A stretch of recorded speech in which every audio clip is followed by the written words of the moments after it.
Thought-suppression in Pātañjalayogaśāstra against Ian Wichter's interpretation of Patanjali's yoga by Joseph Suk-Hwan Dowd.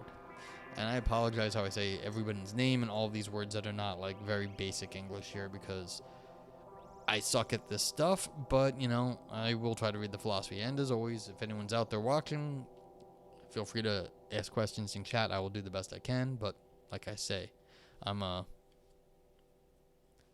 know what I know, and this is not one of the areas where I know a whole lot. Okay, so this is the long word, we're going to call this PYS, is a problematic text. Like other philosophical sutra texts, it probably consists of compiled fragments and interpolations, such that we cannot speak of a single author. This fact raises the philosophical question of whether we can speak of the meaning of the text or even the text. At the same time, some scholars, let's drop the music a little bit, propose that there is a unified authorial intent behind the PYS. For one thing, such a unified intent may exist if the text authors and compilers shared a common vision. Moreover, Bronkhorst and Maas have suggested that although the PYS individual sutras may have diverse origins, there was an individual, a Pātañjali, who compiled these sutras and added his own commentary in the form of the Yoga Bhāsya, thus producing the PYS. So they're saying what? Like, there may have been a bunch of stuff, but someone was an editor, basically. And so you're getting an edited version of a bunch of other texts, but still, it's sort of the editor's version of these things, making it a unified work of literature or philosophy. At any rate, since the PYS has in fact come down to us as a unified text, it is fair to speak of Pātañjali, defined as the authors or primary compilers of the PYS, and ask what coherent message, if any, can be ascribed to him. Alright, so they're going to take this as, if you have someone who has compiled a bunch of works, then what can you ascribe to the author? So like if you had like a painter who, mashed up a bunch of things, but like, put it together, like it's a curation almost. Can you talk about the curator's vision for like how, like for some art gallery or display? It's like, yes, you can talk about curation as a thing that is in itself has a vision or an intention. Okay. One original and provocative attempt to extract such a message is that of Ian Wichter. In several publications from 1997 to 2010, Wichter seeks to present a world-affirming interpretation of the PYS. Against what he takes to be the dominant scholarly interpretation, he denies that the PYS presents a world-denying philosophy indifferent to moral endeavor, neglecting the world of nature and culture, and overlooking the highest potentials for human reality, vitality, and creativity. Patanjali's yoga, I'm going to get this mixed up. Wichter argues, not which was argued. Wichter argues is not an introverted path of withdrawal from life, a path that Wichter regards as unapproachable, unintelligible, unattractive, and impractical, and potentially destructive for aspirants. Wichter believes in the spiritual potential present in this seminal text, and thinks that genuine spirituality cannot involve a morbid rejection of the world. Fair enough. To my knowledge, no professional Sanskritist, I didn't know that was a word, Sanskritist, or Indologist has endorsed Wichter's interpretation of the PYS in an academic venue, though see my remarks below regarding Feuerstein's review of Wichter. However, Wichter's approach has received some support from professional scholars interested in yoga. A positive review of Wichter in 1998 has appeared in the Journal of Asian Studies. Odorizio has used Wichter's reading as the starting point for a Jungian interpretation of Patanjali's yoga. Moreover, Wichter's work has the potential to shape perceptions of the PYS outside academia. Among educated lay people today, the PYS, or more precisely its sutra, as opposed to Bhāsya portion, has come to be viewed as the classic textbook on yoga. For example, present-day teachers of postural yoga, even in the West, hold the PYS in high esteem, despite the considerable between their yoga and Pātañjali's. Since many people today are likely to share Wicker's preference for a world-affirming philosophy, they may be attracted to his reading of the PYS, seeing it as an academic validation of an interpretation to which they are already inclined. Nor is Wicker's influence outside academia merely hypothetical. A website established by Greg Feuerstein and aimed at general English-speaking audience hosts Feuerstein's largely positive review of Wicker. So, this is from 2000, I guess, and about the 1998 interpretation of the PYS. And this is like, I think, a current paper. Let me just go check, when was this published? Yeah, so this is from last year. This is a 2021 paper, so this is 20 years after this stuff went up on the internet. For Wicker, the dominant interpretation of the PYS is world-denying because this interpretation regards the negation or suppression of the mind, ego, and thoughts as the primary means to self-emancipation for the yogi. Hence, the linchpin of Wicker's world-affirming interpretation of the PYS is his reinterpretation of PYS 1.2, which defines yoga as something with a C and then an I, then some T's and some other stuff. Scholars typically interpret this definition to mean that yoga is the suppression of mental activity. So that's Sitavrti. I don't know. I need help with that stuff. Wicker rejects this interpretation of PYS 1.2, arguing that the big C word means the cessation not of thought, but of the misidentification of the Purusha, I don't know how to pronounce the dots, or subject of awareness with the mind. So I guess it's one of these no mind, pure sort of like being, not like, so you're not denying thought, but you're not suppressing mental activity. It's more like being in the moment. So you're getting rid of your like reflexive awareness. I don't know. Larson notes that this reinterpretation is at the very heart of Wicker's interpretation of the philosophy of yoga. Burley objects that Wicker does not attempt to justify his reinterpretation of PYS 1.2, but merely asserts it and then proceeds to examine the entire yoga system in light of this assertion. Against Wicker's interpretation, this paper argues that PYS demands thought suppression. In contrast to the critiques of Larson and Burley, I set aside the dispute over Wicker's reinterpretation of 1.2 and examine the ways in which thought suppression permeates the rest of the PYS. Even if we accept Wicker's reinterpretation of PYS 1.2, I argue the PYS still prescribes thought suppression.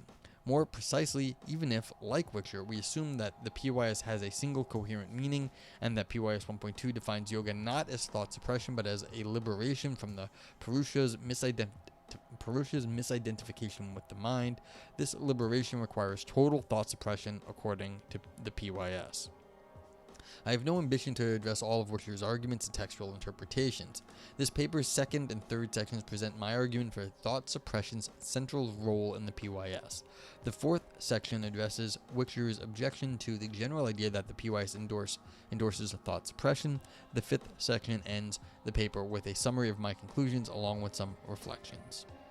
You know, I used to be so annoyed when people would do like outlines in the paper, but like I've noticed, I think it's gotten a little less in all the things I've been reading, and they've been going very quick. So I'm less annoyed when they just basically state it. It used to be like when I start like a year ago when I was reading papers, they had like a full like bullet points on like what was going in here. It was like they had a whole index. I was like, that is unnecessary. But anyway, this is okay. All right, so here we go.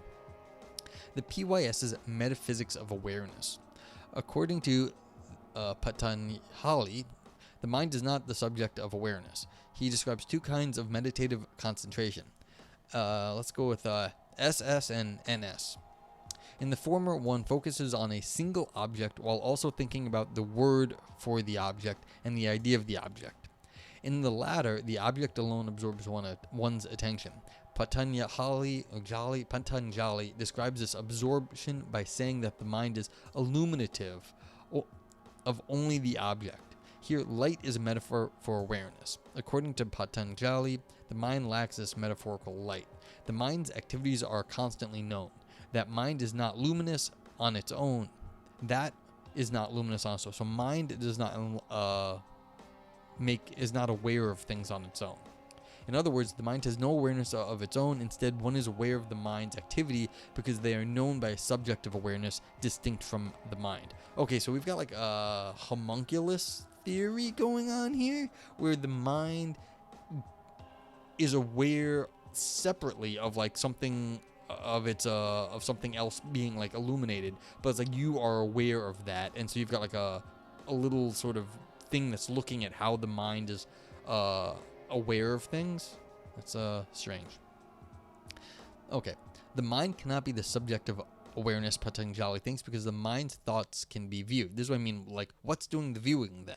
If you are, where are you that you can view the mind's thoughts? Like, are you part of the mind? Are you separate from it?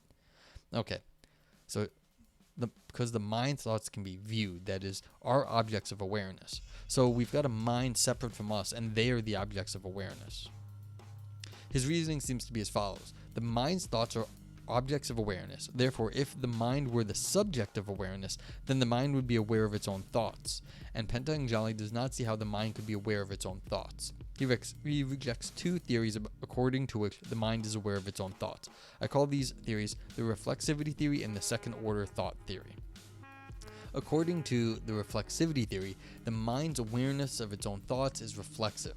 In knowing an object by thinking about it, the mind simultaneously knows the thought itself. Okay, so this seems like pretty standard stuff. Like, you think about something and then you think about you're thinking about you're simultaneous. Well, second order is probably thinking about it, but you know that you're talking about something when you're talking about it because you just get that information by at that time you know you're talking about stuff.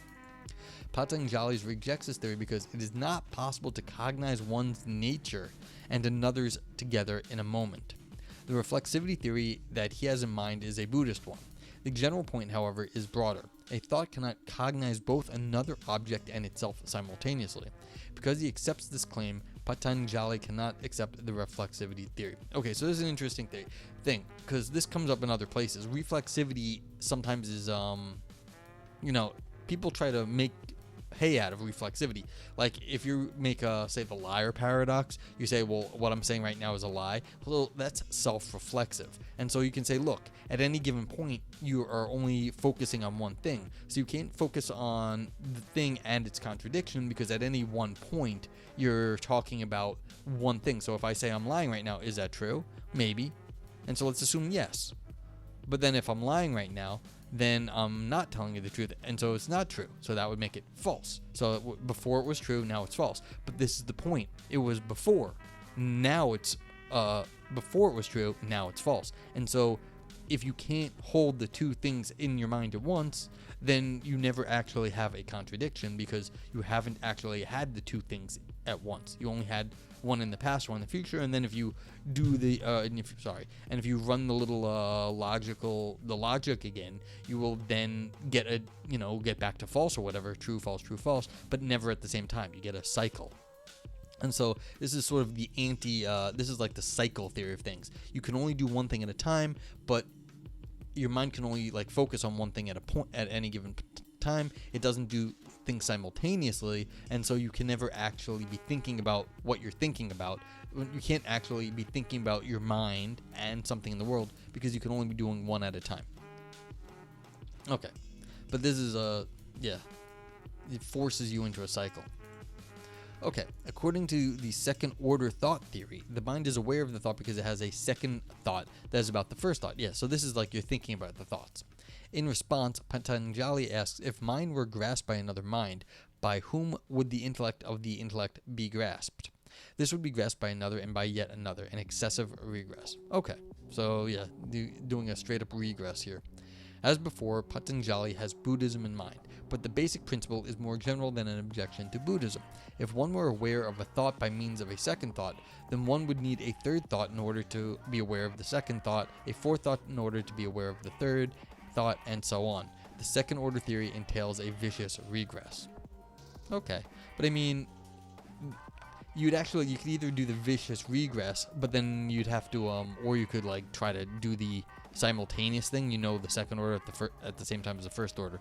That's probably why you have to reject the reflexivity thing first, because you have to say that you can't do two. It's not just that you have the second order at the same time as the first order, because then that would fail the reflexivity thing.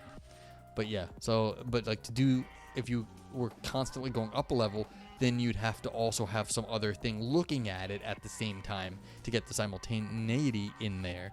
But if you're doing that, then you can never do the two things at the same time. You need a third position to be looking at all the things. But then who is doing the looking? Like, that actually, you might not love these arguments, but they're not, like, stupid.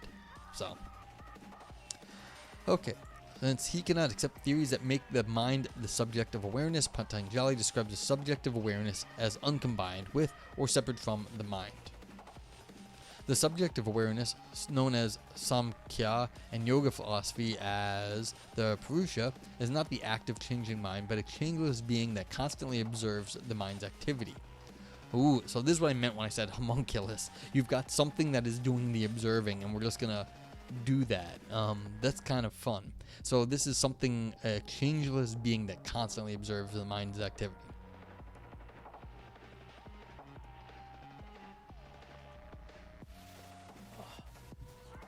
I can like feel my brain like trying to work. It's like I'm kind of burnt out. It's kind of funny.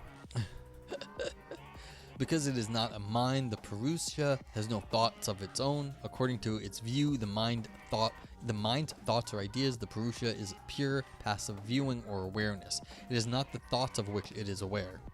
Okay, so it's sort of a clear homunculus. It's just some sort of changeless being. So it's a perfectly transparent homunculus, which is kind of interesting. Of course, this language of viewing is metaphorical. The Purusha does not have eyes, so it cannot literally view the mind's thoughts. Well, I mean, homunculus kind of does, but why not?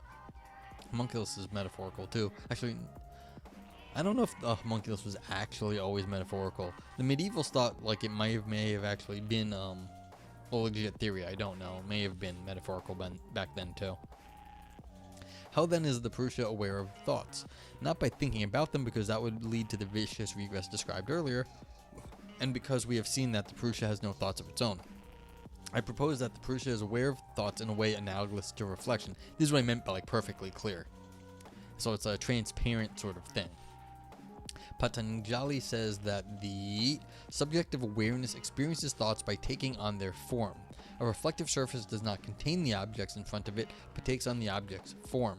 Likewise, the Purusha contains no thoughts of its own, but in some sense takes on the form of the mind's thoughts, thereby becoming aware of the thoughts. Okay, so these are the mirror neurons in your brain. Two kinds of egoity. See, is there anything else to be said about like this sort of reflexive homunculus that is the Purusha? I don't know, but like if you need like a whiteboard in your brain to just like hold things, like, if that's kind of the theory that we have here, that we've got some sort of being, be it a whiteboard, some sort of like transparent homunculus that just sort of takes on the form of the thoughts so that they may be viewed. Like a holding area, like if you remember the Matrix had, you had like some sort of loading zone that was like all white, where they like guns, lots of guns, and so you've got some sort of weird meta space where you can like just represent things. I mean, this is what I mean. It's like, this is not a stupid idea. This has been around, these ideas.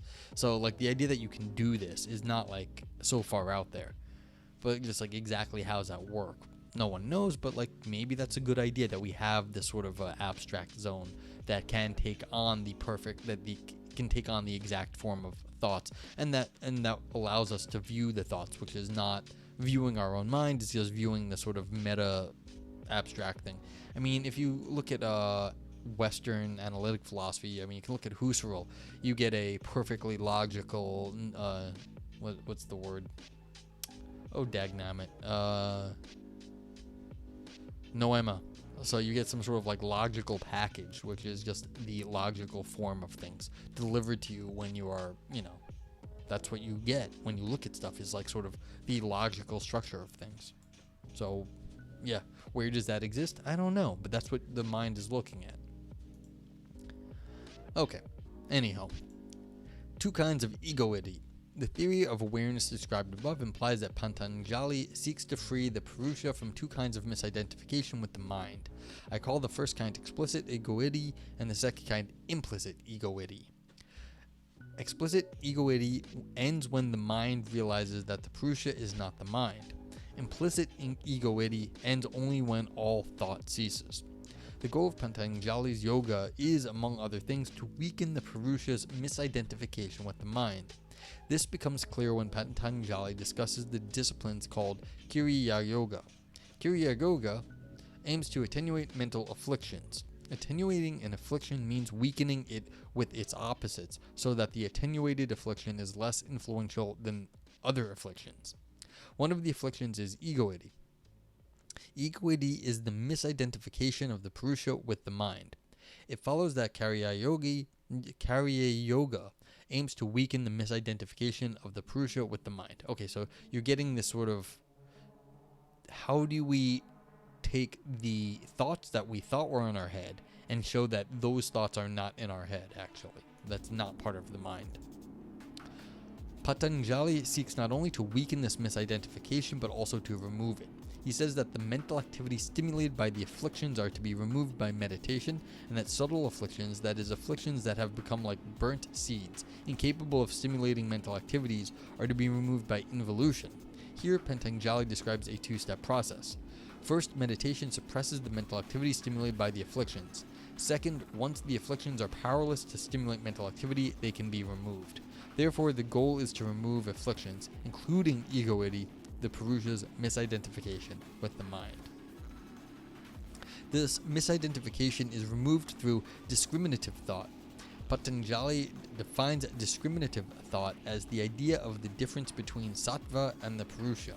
In classical yoga metaphysics, sattva is the brightest and purest of the three gunas that compose the material world and predominates in the mind. Discriminative thought, then, is the mind's realization that the Purusha is distinct from the sattvic mind. Thus, discriminative thought removes egoity, the Purusha's misidentification with the mind. Alright, so this is like whatever is doing the representing of the world is not our mind. There's like something outside of us that's doing it. And so we have to, rethink how we are talking about the world if we are not thinking about the world. It's not our psychology that's representing the world. It's something else, and then our psychology is dealing with this sort of intermediate thing.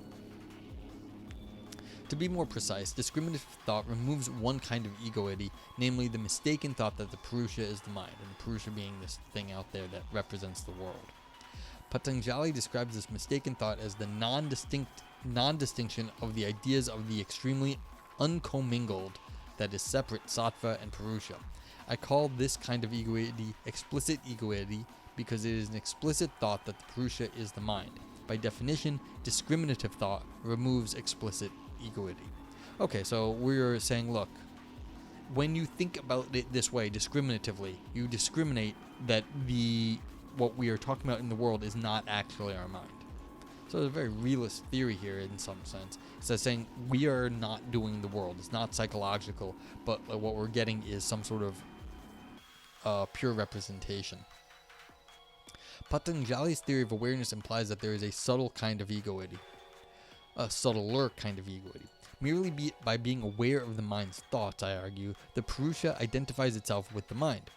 To see why, recall that the Purusha does not become aware of the mind's thoughts by means of thinking about them. Instead, the Purusha has a direct awareness of the mind's thoughts, unmediated by any thought of the Purusha's own. Moreover, lacking any cognitive equipment of its own, the Purusha has no way to recognize on its own that it is separate from the thoughts of which it is aware.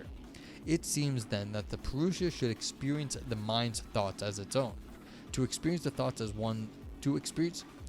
one's own is to implicitly regard oneself as a thinker, a mind. Hence, merely by viewing the mind's thoughts, the Purusha misidentifies itself with the mind. Because this egoity is not an explicit thought, but rather implicit in the Purusha's experience, I call it implicit egoity. Alright, so this is the second level theory here. So when you're having a meta thought, like, you're thinking about your thoughts, that's fine, you can do that. But, you can't, you're not actually doing that, but you can, of course, think about people thinking about stuff. So what's happening then is you've got this, intermediate state, this Purusha, but since it does not know any better, it is also thinking it is thinking at that point. because it does not have any reflexive understanding of its own, and so it confuses when it is the subject of its awareness is the mind, that it can't tell the difference between it being aware of the mind and it being the mind. Okay. The analogy between awareness and reflection supports the idea of implicit egoity. I have argued that the Purusha becomes aware of the mind's thoughts by taking on their form in somewhat the same way as a reflective surface takes on the form of the objects in front of it. Whether the surface takes on the form of the objects, it appears to contain the objects. Therefore, it is reasonable to suppose that when the Purusha takes on the form of the mind's thoughts, it appears to contain the thoughts. Now, to whom does it appear that the Purusha contains thoughts? Strictly speaking, nothing can appear to the mind because the mind is not a subject of awareness. The subject of awareness is the Purusha. Therefore, it must be to the Purusha that it appears that the Purusha contains thoughts. This false appearance is not an additional thought any more than the appearance of objects in a reflective surface is itself an additional object. Instead, this appearance that the Purusha contains thoughts is implicit in the Purusha's very awareness of thoughts. To appear to contain thoughts is to appear to be a mind. Therefore, egoity, the misidentification of the Purusha with the mind, is implicit in the Purusha's very awareness of thoughts. I mean, yeah, if you are thinking about something, that's part of your thoughts, the aboutness, and if you are thinking about thoughts, then it's about thoughts. And so that is part of what's going on when this is being represented by the Purusha, so therefore the Purusha has the kind of statement, thinking about thoughts. But it's not the mind itself, and the mind is not a subject. It is just a sort of intermediary thing. But the intermediary thing has already the structure of thinking about thoughts because that's what it is representing at the moment. Okay. I don't know how much sense that actually makes, but that's what the theory is, that there's this holding state, and the holding state of when you're thinking about thoughts is holding the thought, thinking about thoughts. I argue that the mind's discriminative thought cannot remove implicit egoity. Through discriminative thought, the mind realizes that the Purusha is not the mind. The Purusha is aware of this thought and thereby shares in the realization. Nonetheless, this realization is still a thought, which the Purusha experiences as its own. To experience a thought as one's own is to implicitly regard oneself as a thinker or mind.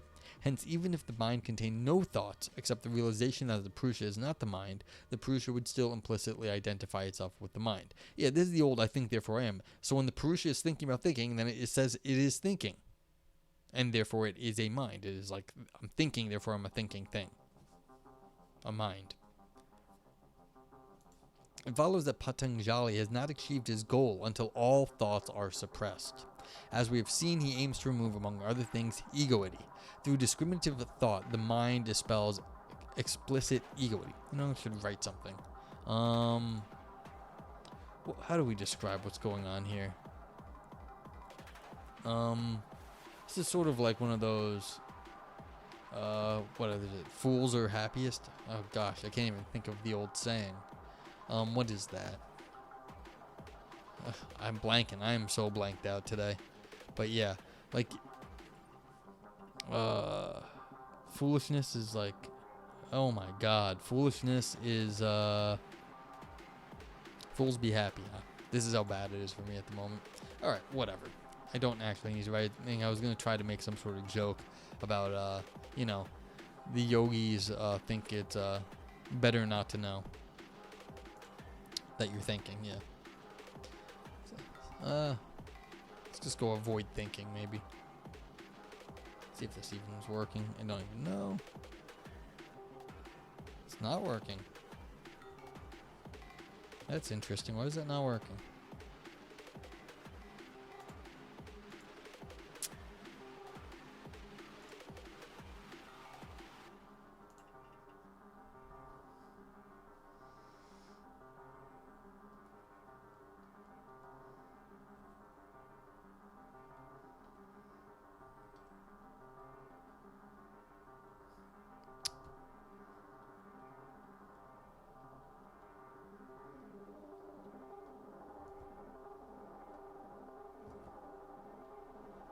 There we go. That's much better. Now we got, like, good position. Okay. It follows that Pātañjali has not achieved his goal until all thoughts are suppressed. As we've seen, he aims to remove, among other things, egoity. Through discriminative thought, the mind expels explicit egoity. Implicit egoity, however, exists as long as the Purusha is aware of thoughts. Because it constantly views the mind's thoughts, the Purusha is aware of thoughts as long as the mind contains any thoughts at all. Therefore, implicit egoity vanishes only when all thoughts cease.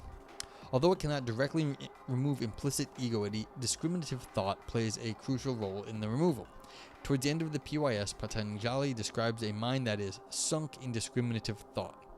Although this mind is focused on discriminative thought, the mind's subconscious impressions, samskaras, act as seeds that sprout into distracting ideas. These ideas create gaps or interruptions in the mind's focus on discriminative thought. However, the influence of these subconscious impressions is dwindling. When the subconscious impressions can no longer sprout into ideas and the mind is completely engrossed in discriminative thought, the mind attains a kind of concentration called Dharma Mega. Mega Dharma, that's awesome. Dharma Mega. At that point, the gunas have served their purpose. Now devoid of a purpose, the gunas undergo involution, leaving the Purusha in a state called Kaivalya, in which the Purusha is not again related to the intellect's sattva, that is, in which the Purusha is not aware of any thoughts. Because the Purusha constantly views the mind's thoughts, the fact that the Purusha is not aware of any thoughts entails that all of the mind's thoughts have been suppressed.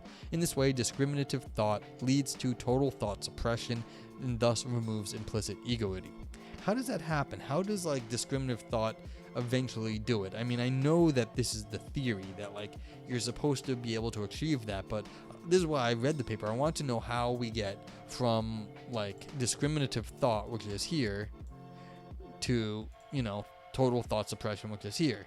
I mean, what is this leads to right here? I want to know how this thing leads to that thing.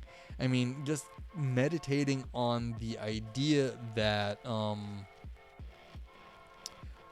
mind is not the subject of awareness. It's something else. I mean, maybe I have to go meditate on this for a long time and then all of a sudden it will just happen. But I mean, is there anything else to be said there? Because this is what I want to know. How is this leads to? What is the implication here? This is what I want to know. What is the implication that the dependence of thought suppression on discriminative thought? How does discriminative thought do this sort of thing? I don't know. We can reach the same conclusion in a more concise way. Pātañjali says the viewable one, or material world, is for the sake of experience and the liberation of the Purusha, and that liberation is the ascertainment of the experiencer's nature. In other words, the material world's purpose is to provide experiences ultimately leading to discriminative thought, the knowledge of the Purusha's true nature as an entity distinct from the mind. Pātañjali also says that when the material world has exhausted that purpose, the Purusha is not again related to the intellect's sattva, that is, total thought suppression occurs. In other words, when the material world has fulfilled its purpose of bringing about discriminative thought, total thought suppression ensues. Yes, I want to know how it ensues. That it ensues is nice, but how does it ensue?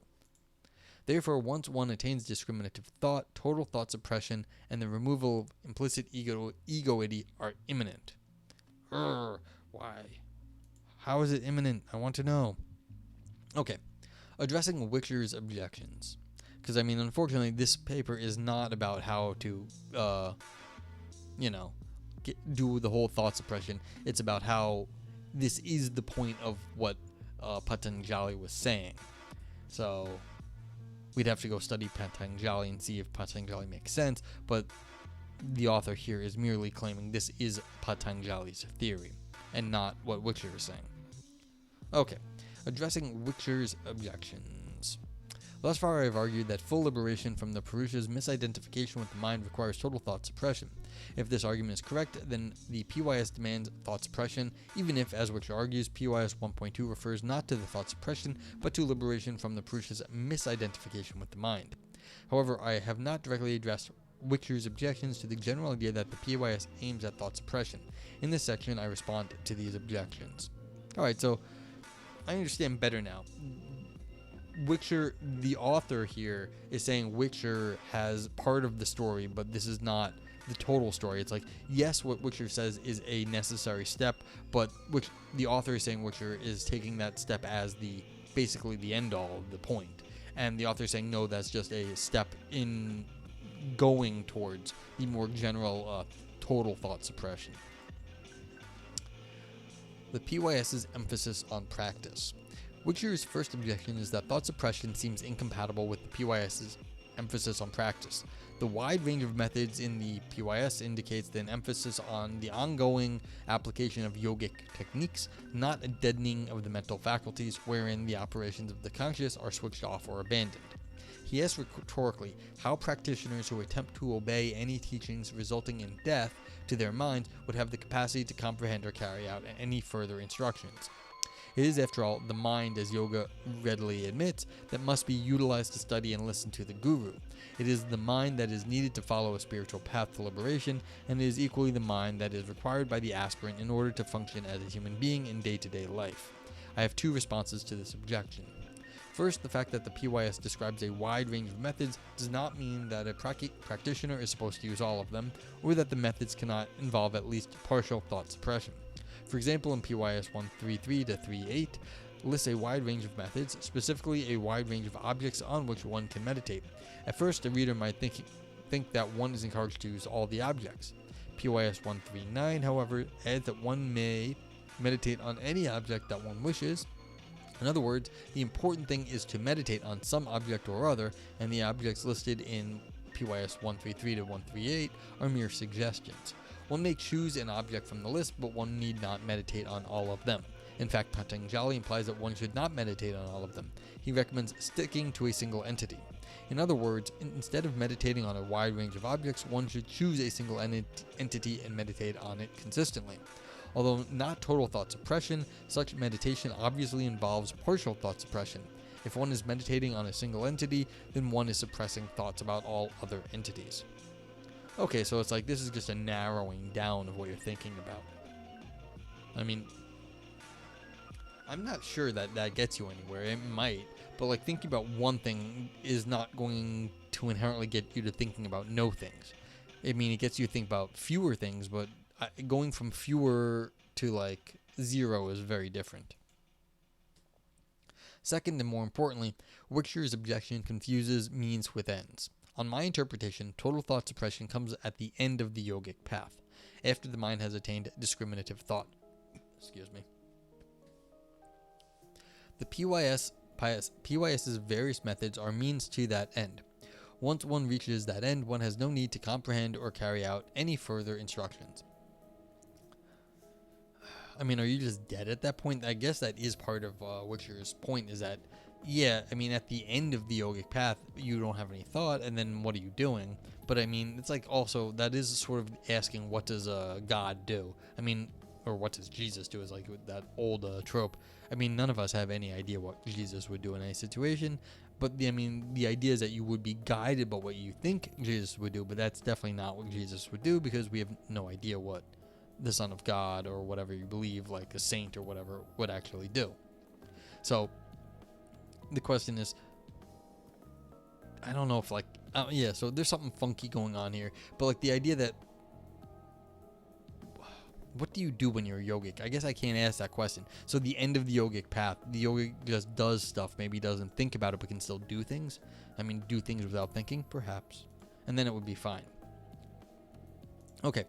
The PYS does indeed prescribe the ongoing application of yogic techniques, but only because yogic techniques cannot bring about meditative concentration, but much less total thought suppression unless one has applied the techniques for a long time. As Pātañjalayogaśāstra says, yoga practice becomes firm ground only when pursued and purified carefully for a long time. Okay, so I'm definitely not in that position. But I guess if you can keep doing it, then maybe you can go from like, multiple thoughts to a few thoughts, and then from a few thoughts to no thoughts. Pātañjala's discussion of non-cognitive concentration confirms that total thought suppression lies at the end of the yogic path. Non-cognitive concentration. Okay, so in other words, you're concentrating, but it has nothing to do cognitively, it just happens, I guess, or some other method. He defines non-cognitive concentration as total thought suppression. Non-cognitive concentration is a suppression of the mind that occurs upon the cessation of all mental activities, when only subconscious impressions remain. He adds that one attains non-cognitive concentration only after progressing through faith, virility, memory, concentration, and wisdom. Faith is mental confidence. For one who is faithful and pursuing discrimination, virility arises. For one who has achieved virility, memory approaches. When memory approaches, the mind is untroubled and becomes concentrated. For the concentrated mind, the discrimination of wisdom arrives.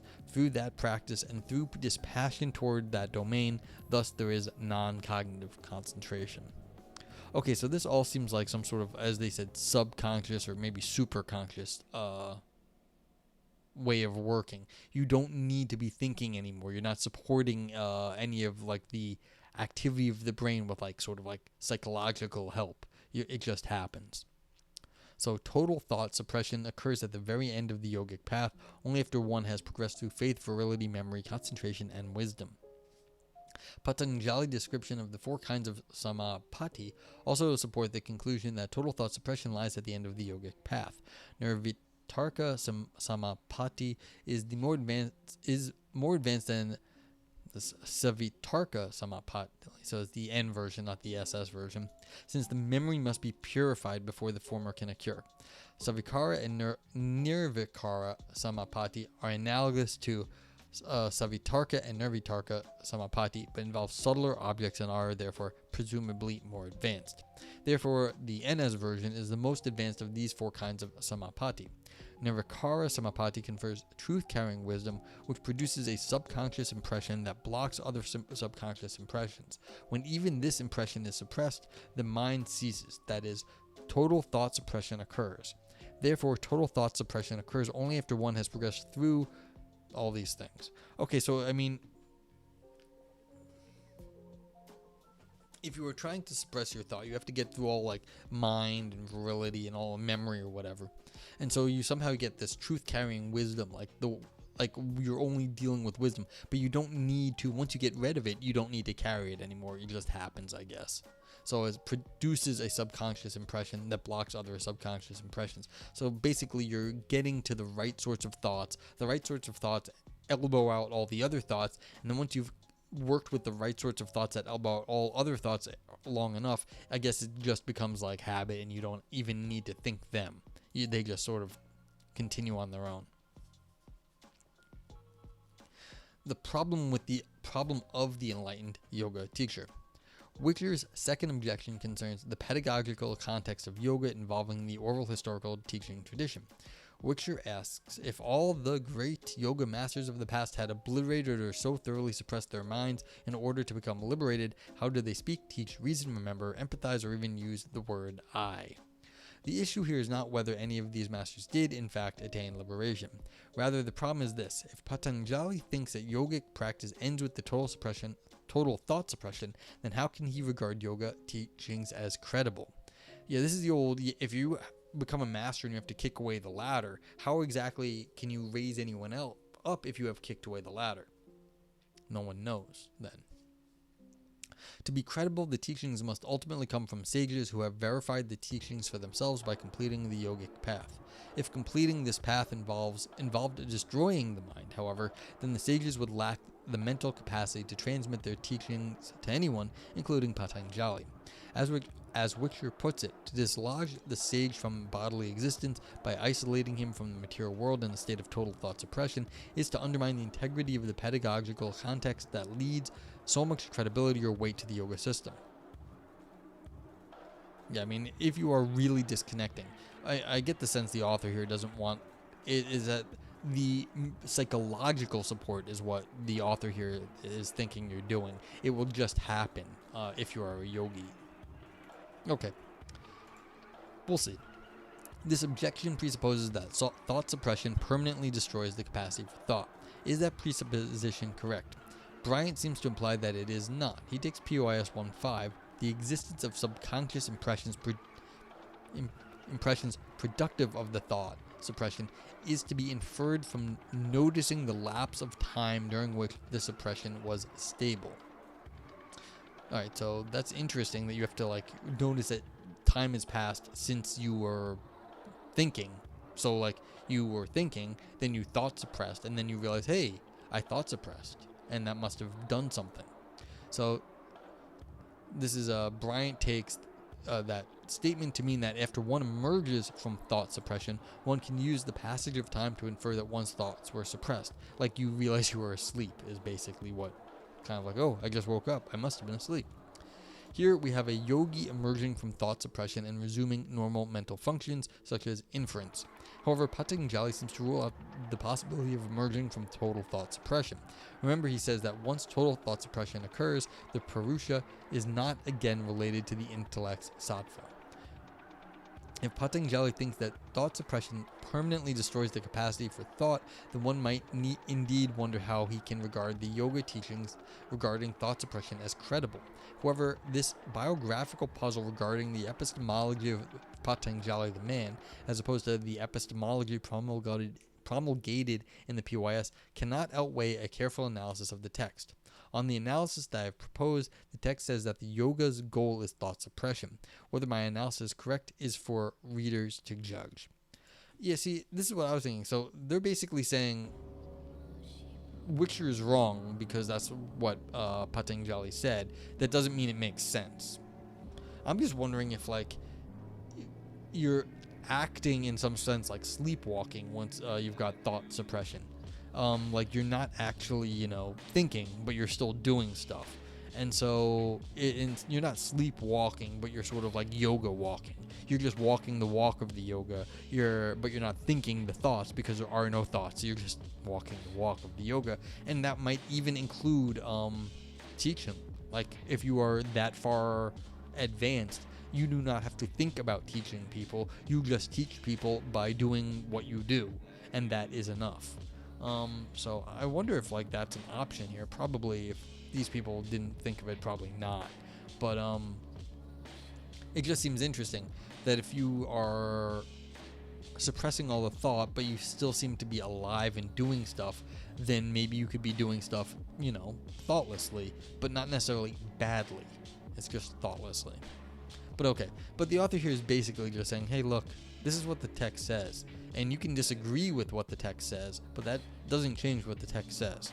And so the text may be wrong, but you can't attribute that, what you think is right, to Pātañjali, because Pātañjali was clear enough in what appears to be a wrong statement. Okay. The viewer and the viewed. Witcher's third objection concerns an alleged need for an objective awareness. I have argued that Kaivalya, the end of the yogic path, is a state free of thought. Witcher, however, argues that even Kaivalya requires the presence of both Purusha and the material world in the act of pure seeing. Purusha providing the consciousness of the seer who actually sees, and the material world supplying the arena of the seeable, the existence of the seen. In other words, if the Purusha is the subject of awareness, then it must have an object of awareness, so that thoughts about some object must be occurring, even when the Purusha is in Kaivalya. In that case, Kaivalya is not total thought suppression.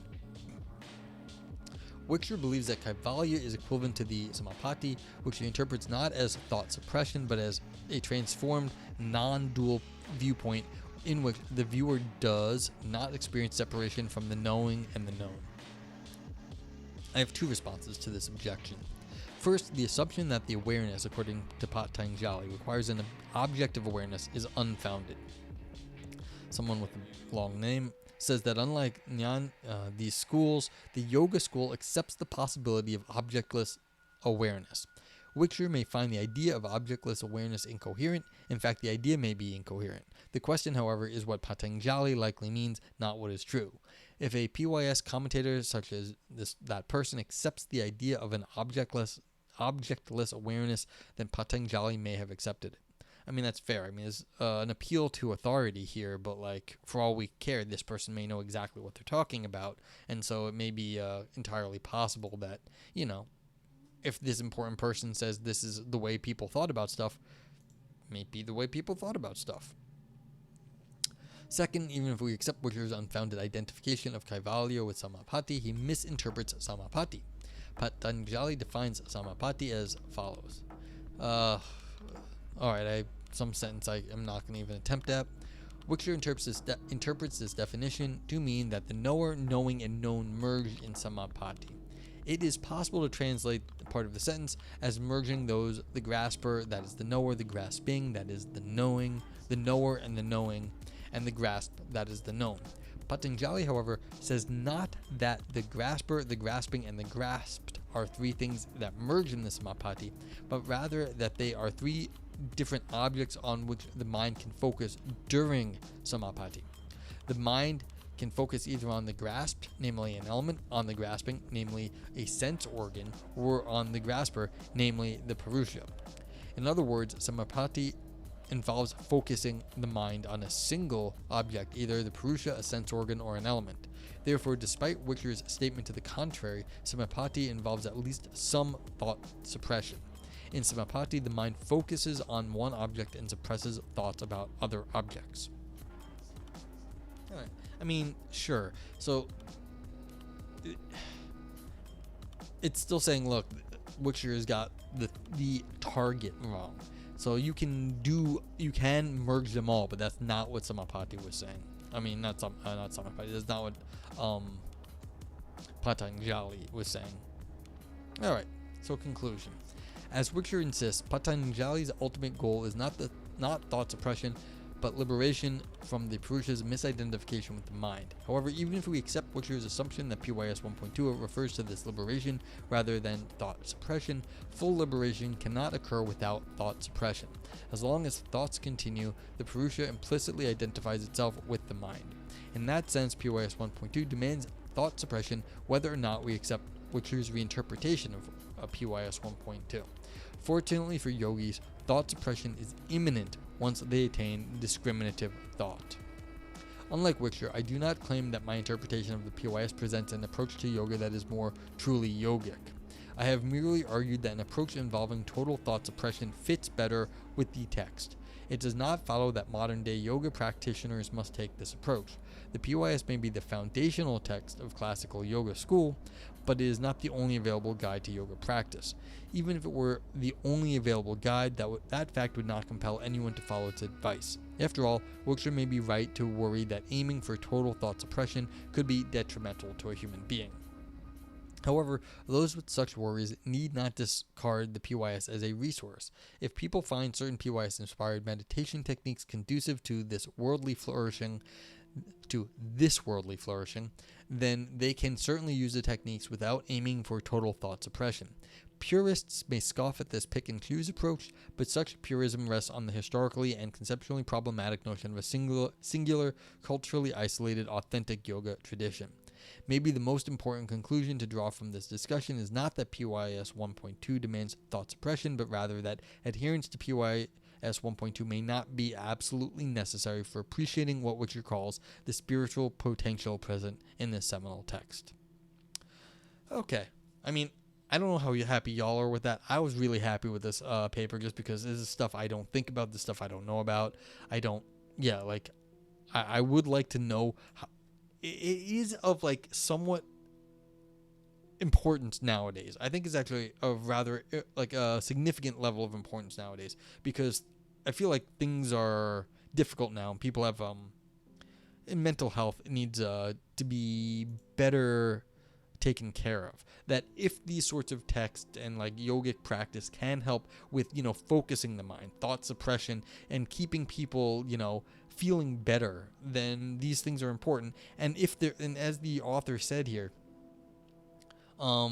you want to be able to, pick and choose if it is a worthwhile sort of thing. Now, again, there's purists, and that's fine, but like for the rest of us out there that aren't aiming for yogic, like perfect clarity, then we do what we can and, get what we can out of stuff, and then we move on to whatever works later, because we're not all going to be yogis. So, yeah. So I just find like this interesting. I don't know so much about this idea of the this holding area, this like perfect reflection, and that is what is grasping the world, and we're just sort of like reflecting off of that thing, and that's what we're doing. And so there is no actual thought, or no, there's no subject of thought, because our minds don't do that. They're just sort of there in relation to this thing that does do the grasping of the world, even though it doesn't actually grasp it. It just takes on like some sort of immediate form of attention, a form that lets us focus our attention to it. The Purusha. Okay. Well, that was fun.